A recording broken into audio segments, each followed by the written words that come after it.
Imaginen un nombre que significa más que solo una persona. Un nombre que representa una riqueza, un poder y una ambición inmensos. Un nombre que, aún hoy, es sinónimo de dinero.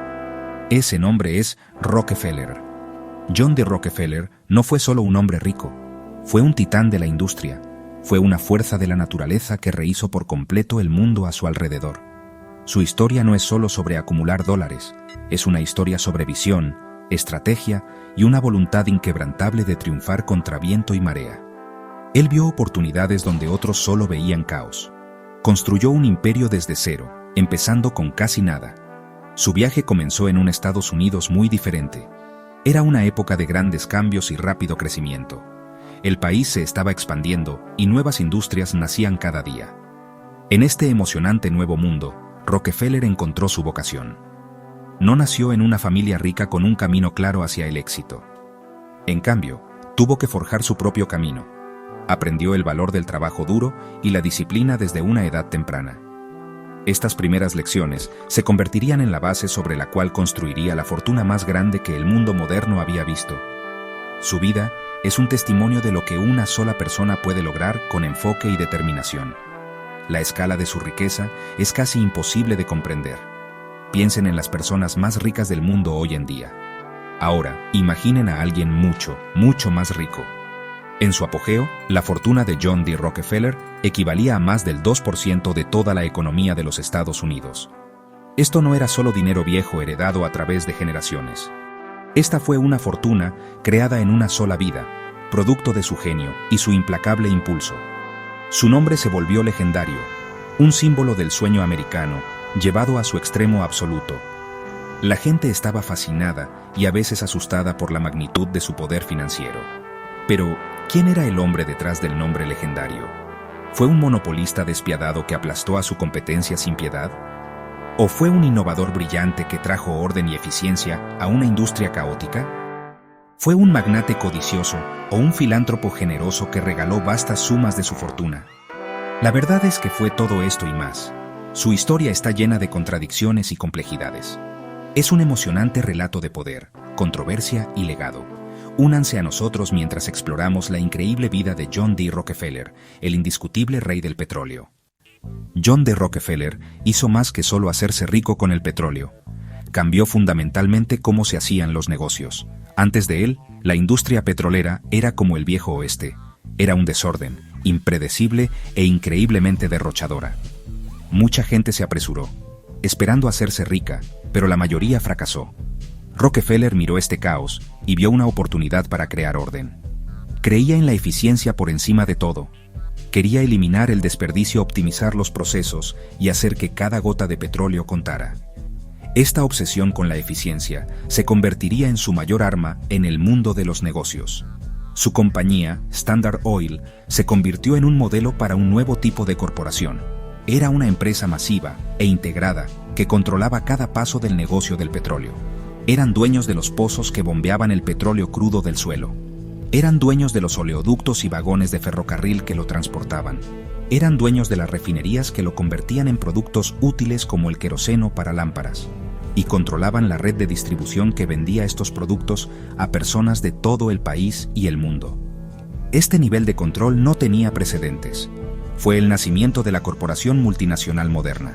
Este enfoque, conocido como integración vertical, le dio a Standard Oil una enorme ventaja.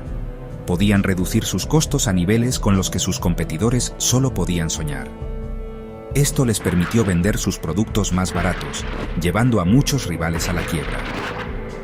Rockefeller era un maestro estratega.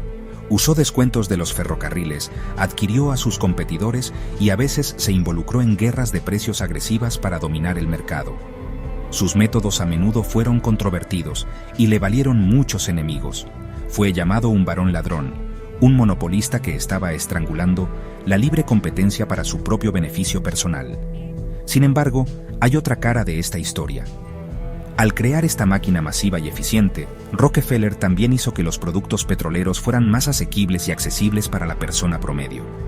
El querosene de Standard Oil iluminó millones de hogares reemplazando el costoso aceite de ballena y las peligrosas velas. Hizo la vida más segura y brillante para innumerables familias. aportó estabilidad a una industria volátil y ayudó a impulsar la revolución industrial de Estados Unidos.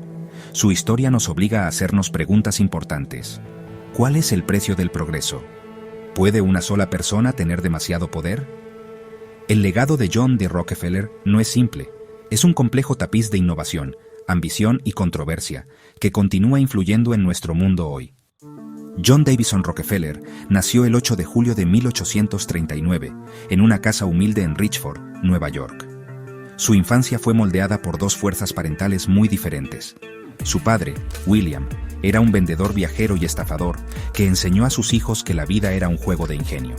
Por otro lado estaba su madre, Eliza Davison Rockefeller.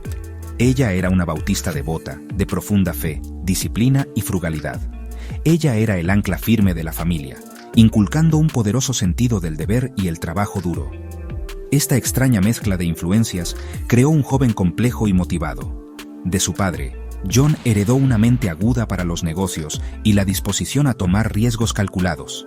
Sin embargo, fue la influencia de su madre la que proporcionó la estructura y la disciplina para aprovechar esa ambición. Esta dualidad definiría toda su carrera. Incluso antes de los pozos de petróleo, el joven John D. Rockefeller ya estaba en los negocios. Una de sus primeras empresas fue la cría de pavos, tomándosela muy en serio. Los vendió con ganancias, aprendiendo sobre inversión y trabajo. A los 7 años, vendía dulces a sus hermanos. Pero su empresa temprana más famosa fue la de prestar dinero.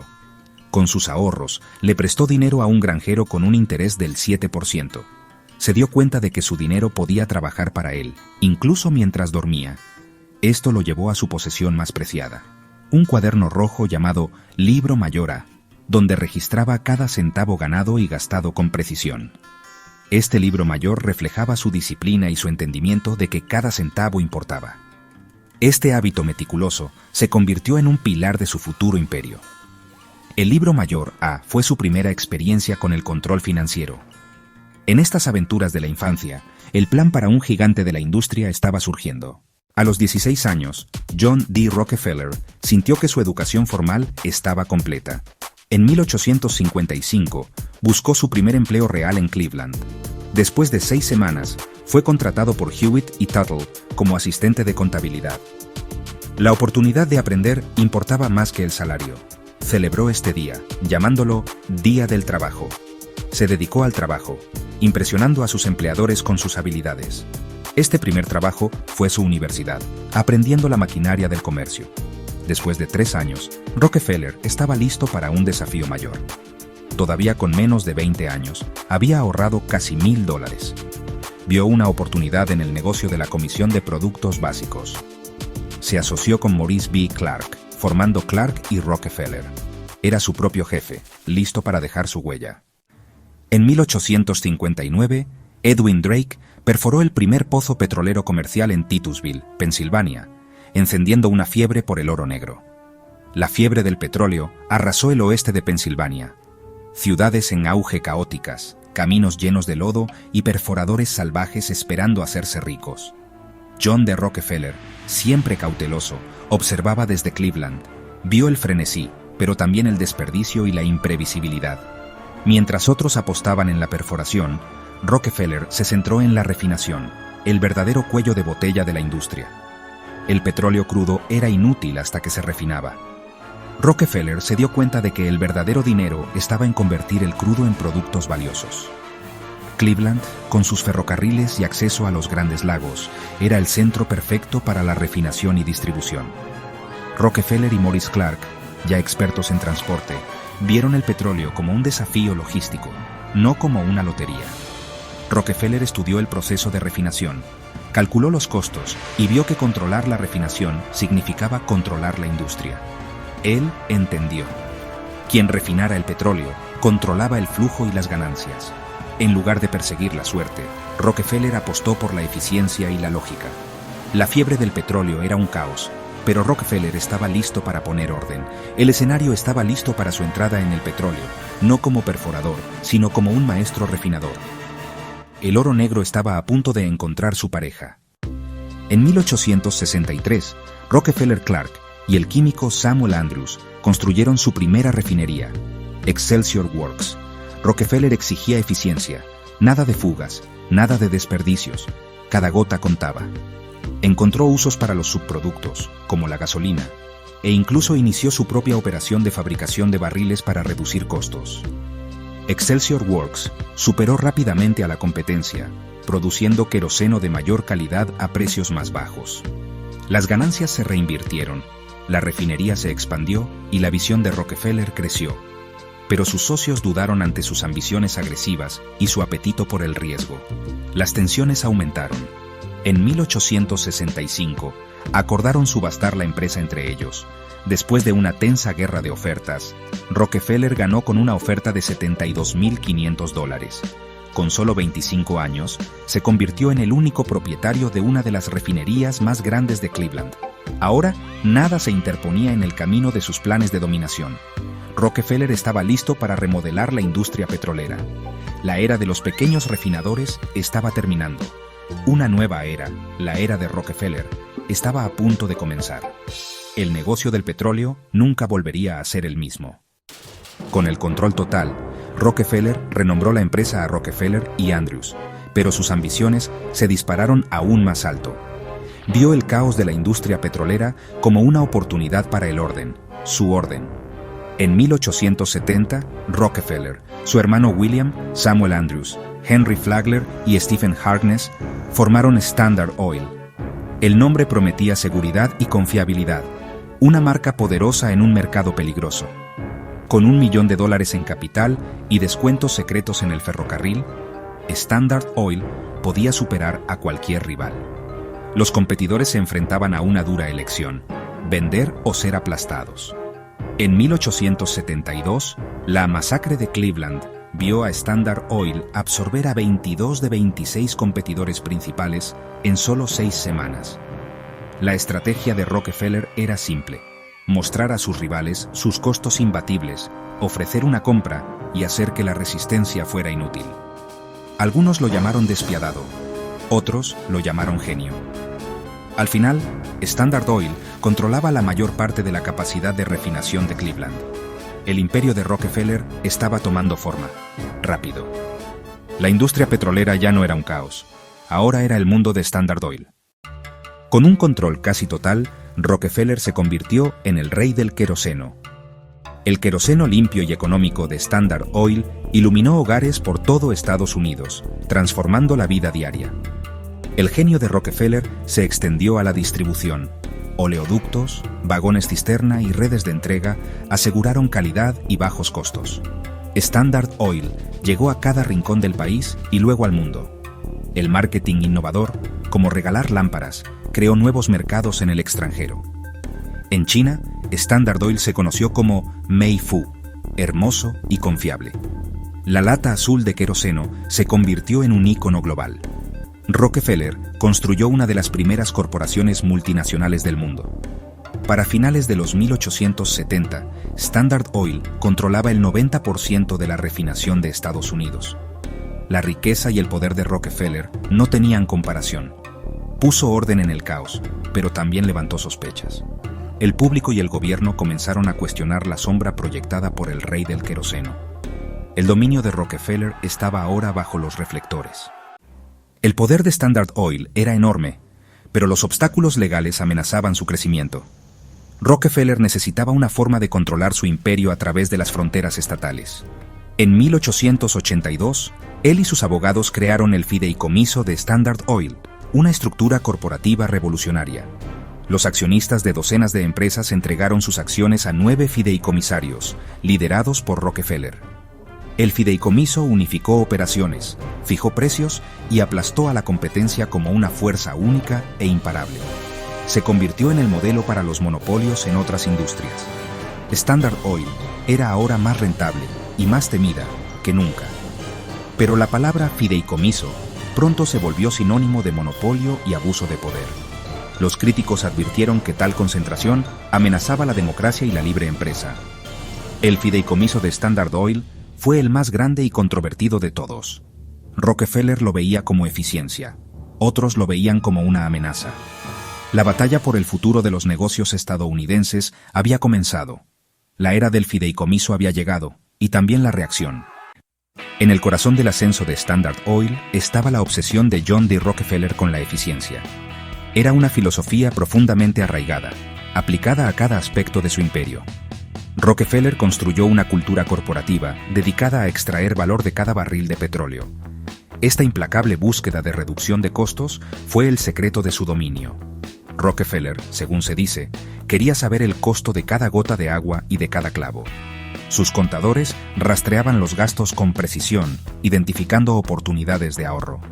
Standard Oil fue pionera en las economías de escala, construyendo oleoductos y fabricando barriles. Invirtieron en investigación, refinando técnicas para producir productos más valiosos. Los subproductos se convirtieron en líneas de productos rentables, transformando los residuos en riqueza. La reducción de costos permitió a Standard Oil bajar los precios, expandiendo la cuota de mercado y creando un círculo virtuoso de crecimiento. Rockefeller dominó el procesamiento y la distribución de manera más eficiente que cualquier otro. Con el mercado estadounidense firmemente en sus manos, Standard Oil puso sus ojos en el resto del mundo. La ambición de John D. Rockefeller no estaba limitada por fronteras nacionales. Él visualizaba un imperio verdaderamente global. Su meta era iluminar el mundo con el queroseno de Standard Oil. La compañía se embarcó en una expansión internacional agresiva, estableciendo presencia en Europa, Asia y América Latina. Adaptaron sus prácticas de negocio implacables y eficientes a nuevas culturas y mercados, a menudo abrumando a los competidores locales con su escala y poder financiero. El icónico bidón azul de querosene de Standard Oil pronto se convirtió en un símbolo de la industria estadounidense en aldeas distantes desde China hasta Brasil. La estrategia internacional de la compañía era tan meticulosa como la doméstica. Establecieron vastas redes extranjeras, incluyendo instalaciones portuarias, tanques de almacenamiento y organizaciones de ventas sofisticadas. En Europa, libraron intensas guerras de precios con productores rusos y otros para ganar cuota de mercado. En Asia, donde los clientes potenciales eran pobres, Standard Oil ideó un plan de marketing brillante. Produjeron en masa millones de lámparas de querosene pequeñas, baratas y seguras, y las vendieron a precio de costo o por debajo. Esto creó una nueva base masiva de consumidores que dependían del combustible de Standard Oil para encender sus nuevas lámparas. No solo vendían un producto, estaban creando el mercado desde cero. Este alcance global proporcionó a Standard Oil una inmensa estabilidad y poder. Si el mercado era débil en una parte del mundo, las ventas fuertes en otra podían compensar. Podían mover recursos y productos por todo el mundo para responder a la demanda cambiante y socavar a los competidores donde quiera que surgieran. Su red de inteligencia no tenía igual, proporcionándoles información detallada sobre todo, desde la producción de petróleo rusa hasta los desarrollos políticos en el Imperio Otomano. Rockefeller y sus fideicomisarios en Nueva York podían dirigir su monopolio global con la precisión de un general al mando de un ejército, moviendo sus fuerzas para conquistar un mercado tras otro. Para los 1890, Standard Oil era posiblemente la primera y más poderosa corporación multinacional de la historia. Controlaba no solo la industria petrolera estadounidense, sino una porción significativa del comercio mundial de petróleo. Sus ganancias eran astronómicas, fluyendo de regreso a su pequeño grupo de dueños en un torrente aparentemente interminable. Sin embargo, este dominio global también significó que las acciones de la compañía tuvieron consecuencias políticas internacionales.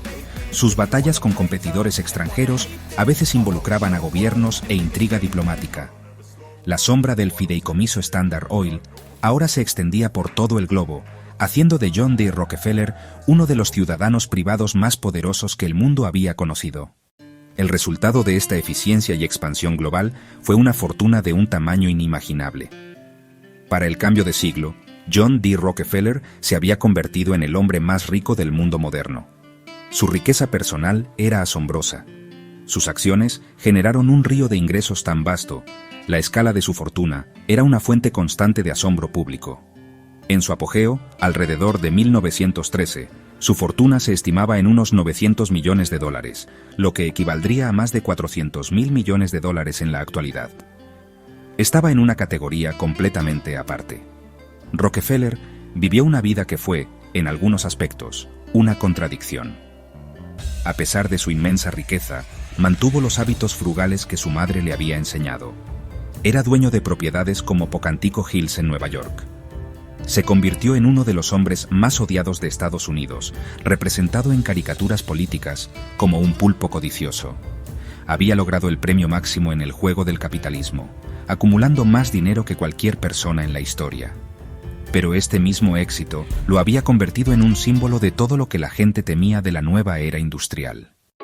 A medida que la riqueza de John D. Rockefeller crecía, también lo hacían el miedo y el resentimiento del público.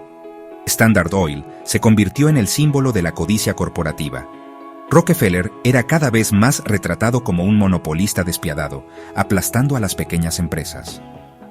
Se convirtió, a los ojos de muchos, en el enemigo público número uno. Esta imagen fue alimentada por periodistas de investigación, muckrakers, que exponían el lado oscuro de la industria estadounidense. Los caricaturistas políticos retrataron a Rockefeller como un rey codicioso. Estas imágenes ayudaron a formar la opinión pública, presentando a Rockefeller como el villano. Las historias de las tácticas agresivas de Standard Oil se hicieron legendarias. El público consideraba estas acciones como injustas e inmorales. La indignación pública se tradujo en acción política. Granjeros, pequeños empresarios y sindicatos exigieron la regulación gubernamental. Standard Oil se convirtió en el objetivo de la reforma. Rockefeller se enfrentó no solo a sus rivales, sino también al pueblo estadounidense y a su gobierno. Ida Tarbell se convirtió en la rival más fuerte de Rockefeller. Una periodista decidida, su lucha contra Standard Oil era personal. Ella vio de primera mano cómo el imperio de Rockefeller aplastó el negocio petrolero de su padre. En 1902, la revista McClure's publicó la serie de Tarbell, La historia de la Standard Oil Company. El resultado de años de investigación detallada expuso los acuerdos secretos y las estrategias despiadadas de la compañía. Millones leyeron los artículos de Tarbell, revelando el funcionamiento interno de Standard Oil. Ella retrató a Rockefeller como un estratega brillante y frío, carente de ética empresarial. La cruzada de Tarbell tuvo un impacto masivo, dándole al público y a los políticos la evidencia que necesitaban. La historia de la Standard Oil Company se convirtió en un hito en el periodismo de investigación, demostrando el poder de una prensa libre. Ella expuso sus cimientos, sellando su destino. La presión pública, amplificada por los reportajes de Ida Tarbell, desafió el imperio de Rockefeller. El presidente Theodore Roosevelt, conocido como un destructor de monopolios, se enfrentó al monopolio. En 1906, el gobierno demandó a Standard Oil, acusándola de violar la ley antimonopolio Sherman. La batalla legal duró años. El gobierno presentó una montaña de pruebas, exponiendo las operaciones secretas de Standard Oil. El propio Rockefeller fue obligado a testificar. El caso llegó a la Corte Suprema. La pregunta central: ¿el tamaño de Standard Oil constituía una restricción irrazonable del comercio? El 15 de mayo de 1911, la Corte falló en contra de Standard Oil. Se ordenó a la compañía disolverse en 34 entidades separadas. Fue un momento histórico, declarando que ninguna corporación estaba por encima de la ley. El imperio de Rockefeller fue destrozado. Después de la decisión de la Suprema Corte de 1911 de desmantelar Standard Oil, John D. Rockefeller, a sus 70 años, se embarcó en una segunda y ambiciosa carrera.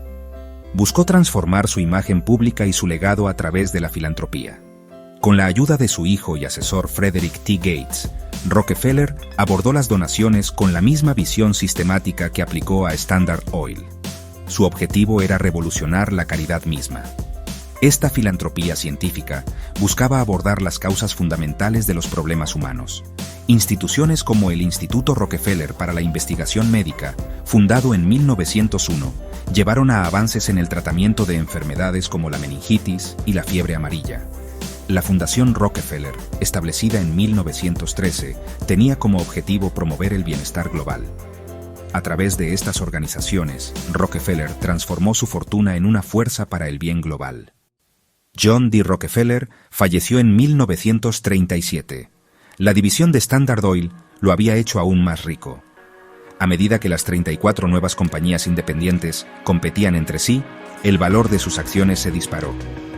Pasó las últimas décadas de su vida supervisando su imperio filantrópico, regalando una suma estimada de $540 millones. Este acto colosal de dar comenzó a cambiar lenta, pero seguramente la percepción pública del hombre al que una vez llamaron varón ladrón. La Fundación Rockefeller encabezó campañas globales de salud pública que no tenían precedentes en escala. El nombre Rockefeller, una vez asociado con el petróleo, se vinculó con el progreso científico y la ayuda humanitaria. ¿Fue un héroe o un villano? La respuesta no es sencilla. Su vida encarna la compleja relación entre el capitalismo y la sociedad, entre crear riqueza y regalarla. Hoy, las instituciones que creó continúan prosperando y contribuyendo al mundo. La historia de John D. Rockefeller sirve como un poderoso recordatorio de que el legado de una persona no se escribe en un solo acto, sino a lo largo de toda una vida. La vida de John D. Rockefeller refleja la profunda transformación de Estados Unidos. Fue admirado por su genio y condenado por su crueldad. Rockefeller transformó la caótica industria del petróleo en una máquina eficiente. Standard Oil se convirtió en el modelo para la corporación moderna. Sus métodos le valieron el título de varón ladrón. Después de construir su imperio, Rockefeller se dedicó a la filantropía. Las fundaciones que creó fueron pioneras en la salud global y transformaron la educación. Su viaje nos obliga a reflexionar sobre la ambición, la ética y el legado. Su historia es un capítulo en la saga del capitalismo moderno.